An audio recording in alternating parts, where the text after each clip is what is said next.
take, I breathe in you. Every step I take in you. You are my way, Jesus. Every next light, death, I breathe in you. Waves of mercy, waves of grace. Everywhere I look, I see your face. Your love has captured me. Oh my God, this love, how can it be? How can it be? All right, back to the beginning. Every move I make in you. You make me move, Jesus. Every breath I breathe in you. Nice. Every step I take in you. You are my way, Jesus. Every breath I breathe in you. Waves of mercy, waves of grace. Everywhere I look, I see your face. Your love has captured me. Oh my God, this love, how can it be? How can it be? Waves of mercy, waves of grace. Everywhere I look, I see your face. Your love has captured me. Oh my God, this love, how can it be? How can it be? All right, nice. I didn't do the laws. I didn't think you'd be up for the laws. Sorry. All right. This next song, you guys ready for this?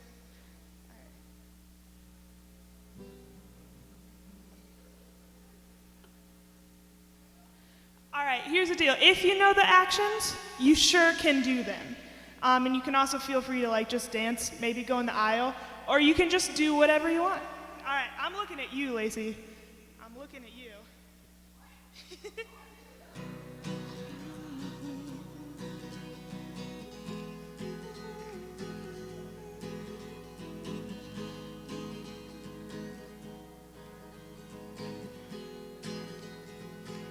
All right, here we go. Greatest day in history. Death is beaten, you have rescued me. Sing it out, Jesus is alive. Empty cross, the empty grave. Life eternal, you have won the day. Shout it out, Jesus is alive. He's alive. And oh, happy day. There we go. You wash my sin away. Oh, happy day. I'll never be the same. Forever I am changed.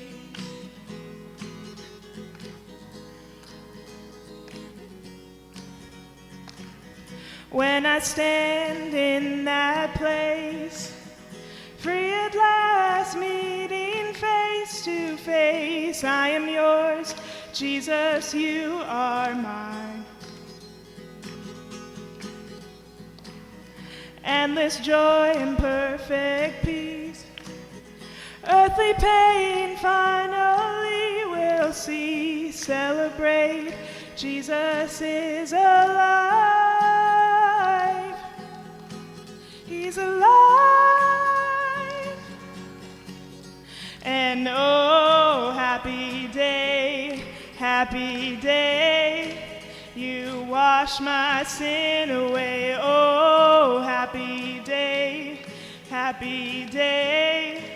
I'll never be the same. Forever I am changed.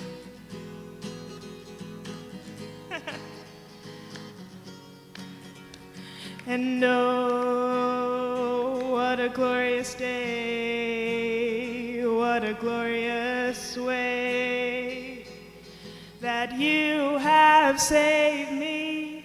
And oh, what a glorious day, what a glorious name. Yeah, that should be hey, oh well. Oh, happy day,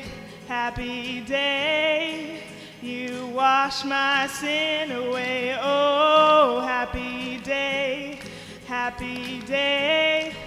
I'll never be the same. Oh, happy day, you wash my sin away. Oh, happy day, I'll never be the same. Forever I am changed.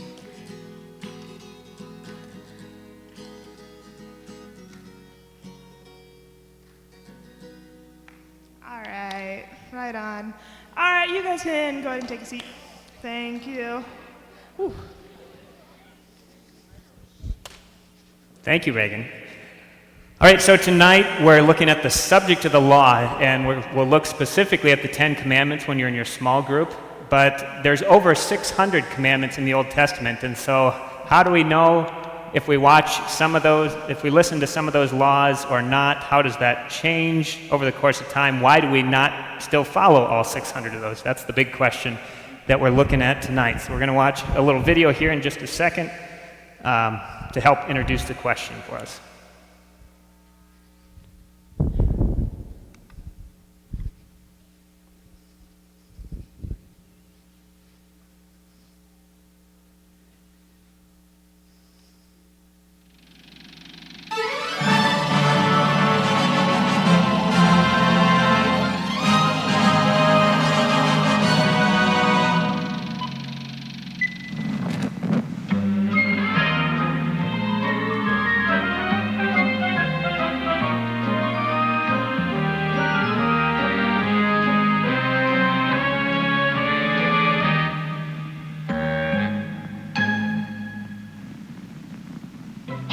Are Billy and Biff, two completely average Christians.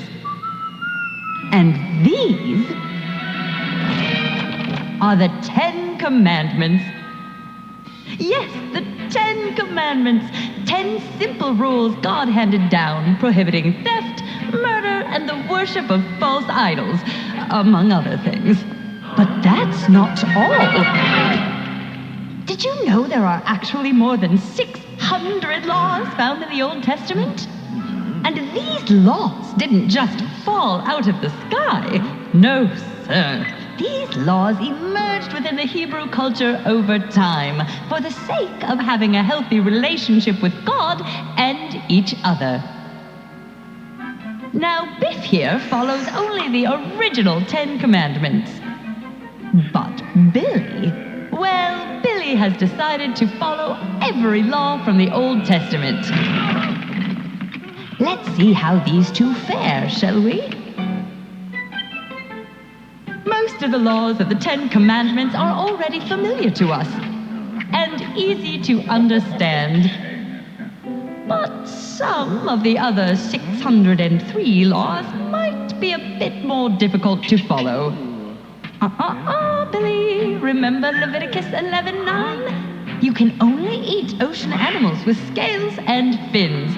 That excludes that delicious-looking boiled lobster and those oysters. Looks like you can't have that either, Billy. Exodus 34:26 prohibits cooking meat and milk together, and that pork chop in cream sauce certainly qualifies. Sure does look delicious, though, doesn't it? Careful, Billy. Looks to me like you might be coveting your neighbor's food. But the law doesn't just dictate what you can eat. No, there's a law for all kinds kinds of circumstances. For example, you are not allowed to cut your hair or shave. Then there's always the law that states don't wear clothes made of more than one fabric. Oh, sorry, Billy. Those shorts are a polyester cotton blend. So who is the better Christian? Is it Biff or Billy? Should we be following all of the laws we've been handed, or just the more sensible and convenient ones? And who has the authority to decide?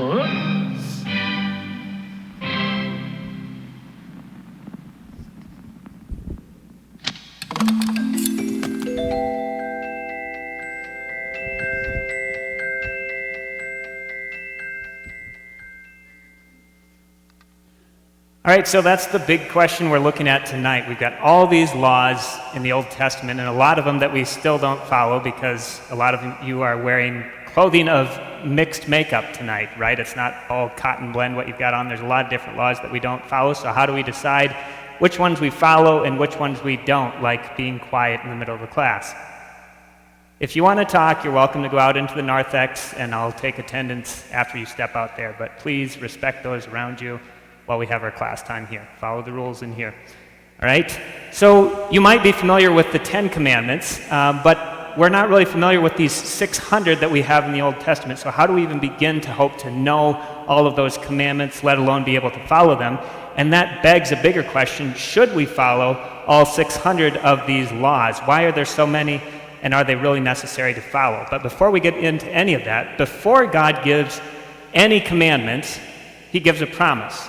He gives a promise that comes first and then the laws follow. So God doesn't say, I hope you can follow all these rules, and then if you do, then I will love you. Then I'll be in a relationship with you. See, he says first, he gives a promise up front. He says, I will be your God and you'll be my people, before you get any of the other commandments. The book of Deuteronomy points out that it's not just a promise to our ancestors, but that it's a promise to us here and now as well. So let's look at it this way. Now I am inviting you to talk. What are some of the rules in your house? What rules do you have in your house? Put away the dishes, okay? No throwing balls in the house, good.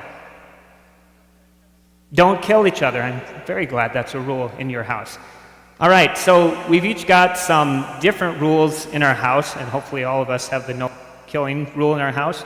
But the people who gave those rules to you in your house, did they give them to you first and then say that they would love you afterwards? Did they say to you, if you can manage to follow these rules, then I'll call you my child?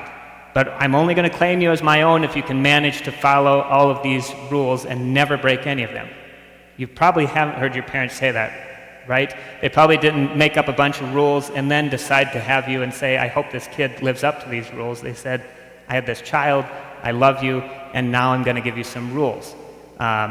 They might get very upset when you don't follow those rules. It might be very hurtful to your relationship with them when you break those rules, but your relationship with them isn't founded on whether or not you follow these rules, okay? In fact, the rules probably came a whole lot later in your life than the relationship that your parents or your guardians began to have with you. They probably developed over time.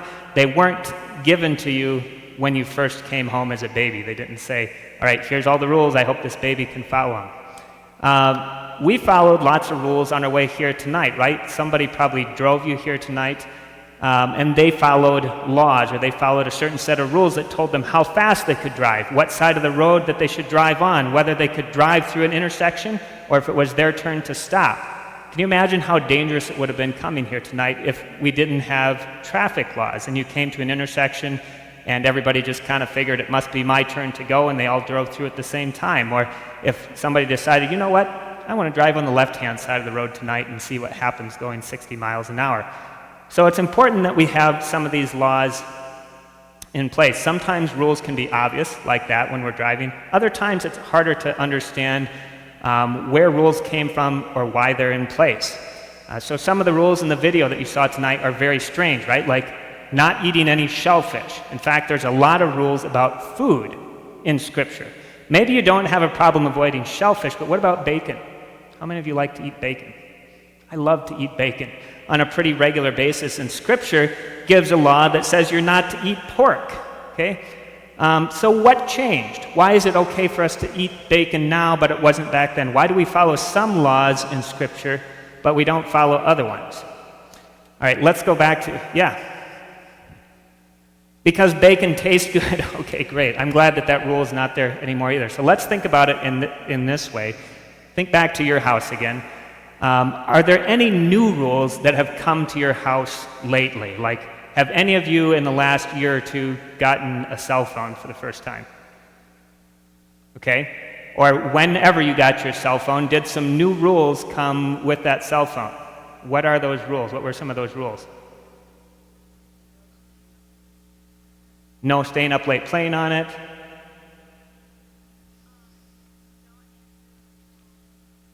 Don't answer calls from people you don't know. Good. Any other rules that came with your cell phone? Yes. Either of you, go ahead. No phone at the table? Did you have one? The same one? Okay. Okay, so sometimes as time goes by, we add rules for a reason, like something happens, you get a new cell phone, you need to add some rules. Sometimes rules get taken away. So how many of you had a rule when you were younger that you had to be to bed at a certain time? Okay. Now, as you've gotten a little bit older, has that rule changed? You get to stay up maybe a little bit later than you used to. Okay, so sometimes circumstances change and the rules around that changes too. So you're beginning to get the idea that the need for a particular rule can change over time. 20 years ago, back when I was a dinosaur and in high school, there was no need for a rule to say you can't bring a phone into the classroom. That saying didn't even make sense. Don't bring a phone into the classroom. Today, it's a very necessary rule. There might come a time when this rule doesn't make sense anymore, and so it needs to be changed. These rules that are in the Old Testament, some of these 600 rules that we get in the book of Leviticus that you're going to look at a little more in your small groups, they were to help the people who were living in the wilderness, who didn't have a lot of the things that we have today. So a lot of the rules are around proper hygiene. How do you maintain proper hygiene when you don't have access to a shower and soap on a regular basis? Hygiene is really important when you don't have clean water, so they had lots of rules around that. Not eating certain kinds of foods was really important because they didn't have the right means to prepare things like shellfish. They didn't have a refrigerator to keep them in, so they could very easily become sick because they didn't have the right way to store it.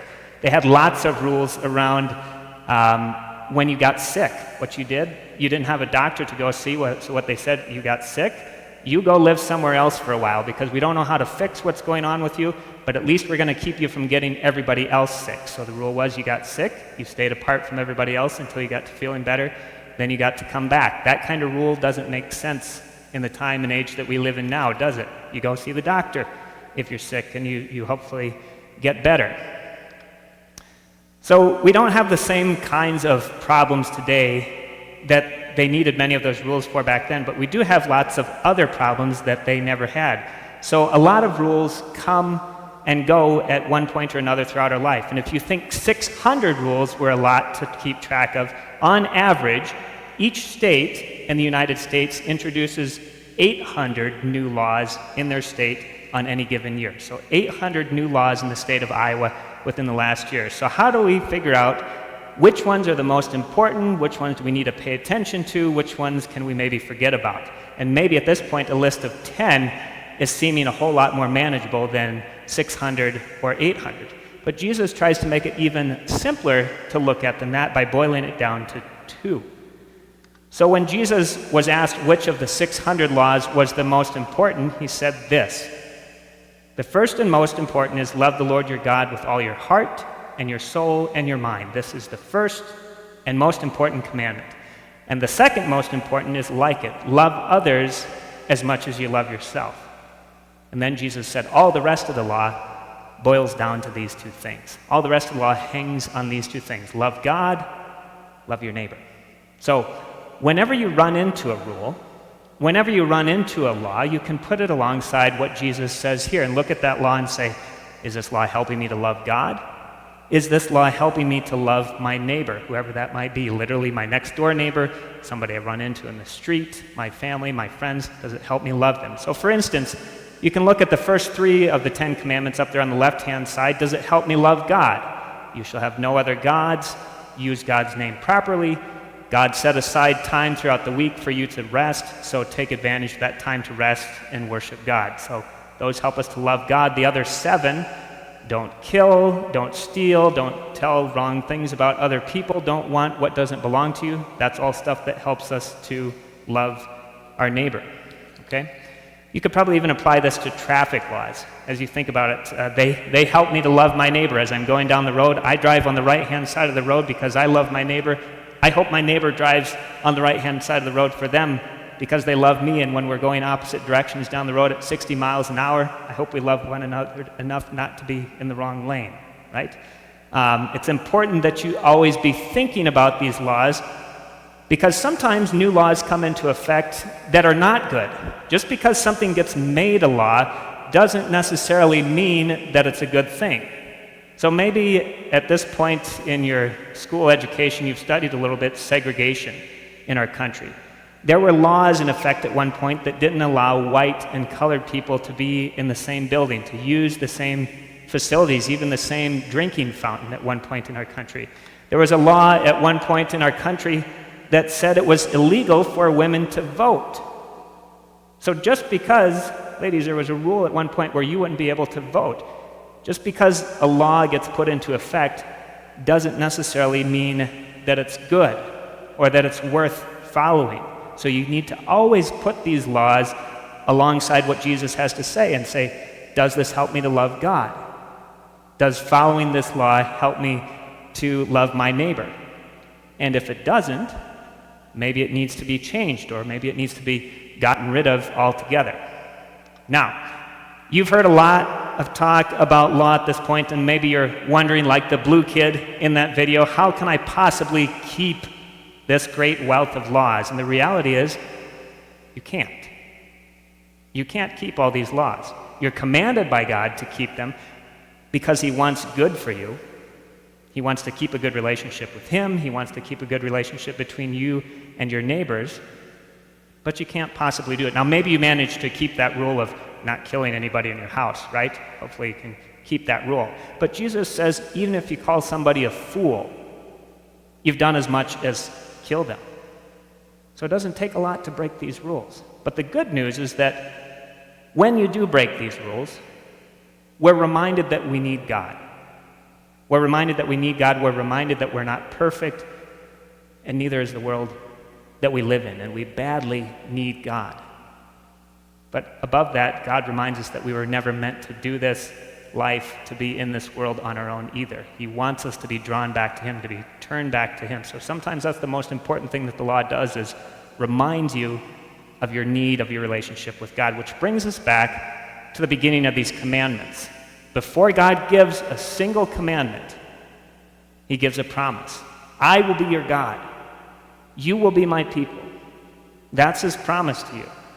These rules help you be in a relationship with Him. They help you to live how He wants you to live in relationship with other people. And when you inevitably break one of these rules, there will be consequences. But God says it's not going to break my relationship with you. That's God's promise to you. And these commandments are His rules to help you enjoy that promise, right? Now, in just a little bit here, you're going to break out into your small groups. Small group leaders, if you didn't pick it up on your way in, there's packets for each of your groups in the back there. There's a small group discussion guide there in each of them, and stapled to the back of it, this coming Sunday afternoon, Okoboji Bible Camp is having one of their outreach nights. It's from 5 until 8 o'clock. There's a meal provided. It's just $4, and that's to cover the cost of the meal. And they asked, would you just get a show of hands who would be interested in this? Maybe they don't even necessarily know if they could go or not, but how many of you would be interested in going out to the Bible camp just for an afternoon, evening, and a meal? Okay, so that's stapled to the take-home sheet. There's more information on there that you can show your parents when you get home if you want to go ahead and be a part of that. And I will let them know what I saw there. So, yeah, break out into your small groups. Your question, the big question you want to answer tonight, why do we observe some parts of the law but not others?